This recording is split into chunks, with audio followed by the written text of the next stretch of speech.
Hi, my name is Goldman. I'm the director and founder of Goldman and Associates. Our firm has a primary focus on family law issues. Please subscribe to our channel. A lot of times when dealing with clients who call in, we will ask the client, who's your judge? If your case is ongoing, who's the judge is handling the case? And oftentimes we'll get a quick answer. It's Judge so-and-so, or Judge this, or Judge that. Sometimes we'll get pushback.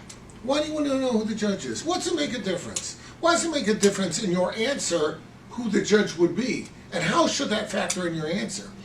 The truth of the matter is, it's not an unintelligent inquiry.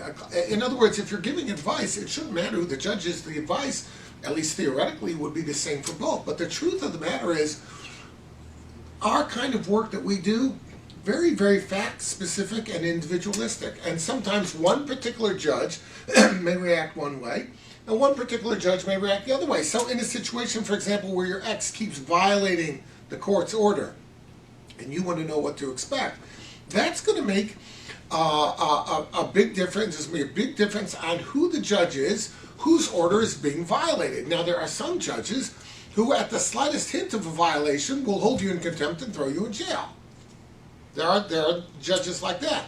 There are some judges who will weather repeated violations of their orders over and over again, and they'll warn the person, and they'll threaten them, I'm going to hold you in contempt, I'm going to do this, I'm going to do that, and you know what? Nothing ever happens. So when you ask your lawyer, look, my ex is continually denying me parenting time against the court order, what can I expect to happen? Your lawyer is going to tell you, well, look, we have Judge so-and-so. And because it's Judge so-and-so, when I file this motion, here's the process. And the process may be we file it and boom, we get an order of contempt. Or the process may be we file it, we argue it, we set a record, the judge gives a warning, then the next violation we come back, the judge may give another warning before they, exercise a more drastic remedy. So I'm not sure it really changes what you have to do.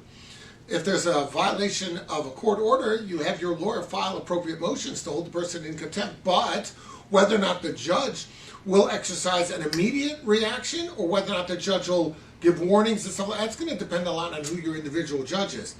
Either way, your lawyer is going to tell you it's important to set up a record, because even the most lenient of judges, that judge is not going to tolerate repeated violations of their orders. So therefore, I think it's important that you know who the judge is, that you know exactly, from your lawyer what that particular judge may do, and therefore you will know what to expect in a situation of repeated violation of court orders. If you have any questions about that, reach out, and we'll be glad to help you out.